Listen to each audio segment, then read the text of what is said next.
My name is Daniel Gonzales. I'm Director of Exhibits Research here at the Indiana Historical Society. And today I'm going to be telling you a story about a native Hoosier who ran for President of the United States while he was in prison and still managed to get almost 1 million votes.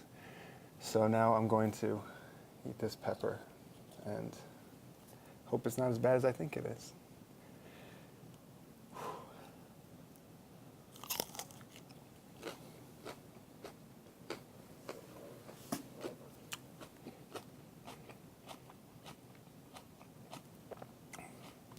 Ooh.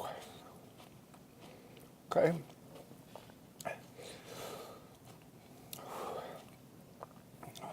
Okay.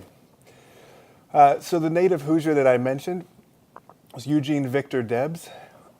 He was born in Terre Haute in 1855, and he rose to fame in the United States as a president of the American Railway Union. It was one of the first industrial unions in the United States. In 1894, he was in that role, and he led a nationwide railroad strike, which brought railroad traffic to a halt across the country. That included commerce, but also, unfortunately for Debs, it also included mail, which meant that the federal government got involved. The president at the time, Grover Cleveland, he issued an injunction against the strike, and then due to the mail stopping, but also there were periodic outbreaks of violence.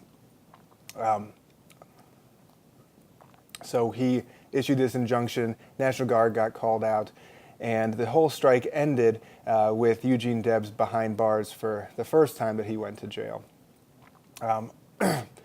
As an aside, this strike also led to the creation of what we celebrate today as Labor Day.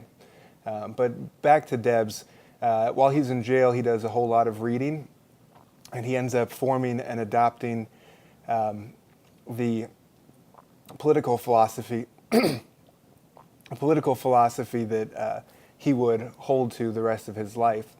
When he gets out, he helps form the Socialist Party of America. It's getting worse. The Socialist Party of America, and that was in 1897. He would be nominated with that party to be their presidential candidate 5 times. In 1912, he ends up getting 6% of the popular vote, which is a pretty good run for a third-party candidate. Not quite enough to secure him the presidency. Woodrow Wilson would get that with 42% of the vote, but as I said, pretty good. So in 1918, September of 1918, that's 100 years ago this month, Debs takes the stage in Canton, Ohio, to give a speech in front of 1,200 individuals. This is in the midst of World War I, and he speaks out in ardent opposition to the conflict and U.S. involvement in it. And so the speech is very powerful and ends up being one that he is most remembered for. It also lands him in jail for a second time, this time under the Espionage and its extension to Sedition Act. So these laws, among other things, created restrictions on free speech, and the fact that he had spoken out against the war and, in some people's view, inhibited the practice or execution of the war, that got him a 10-year prison sentence in the Atlanta Federal Penitentiary. So 2 years pass, and it's another presidential election, and he is again nominated as the Socialist Party's candidate. He makes no secret of the fact that he is currently in jail. He actually has as his campaign button a picture of him in his prison jumpsuit. He also has on there vote for prisoner number and his prisoner number was 9653. And in this run, he is up against the Republican, Warren Harding, and a Democrat, James Cox.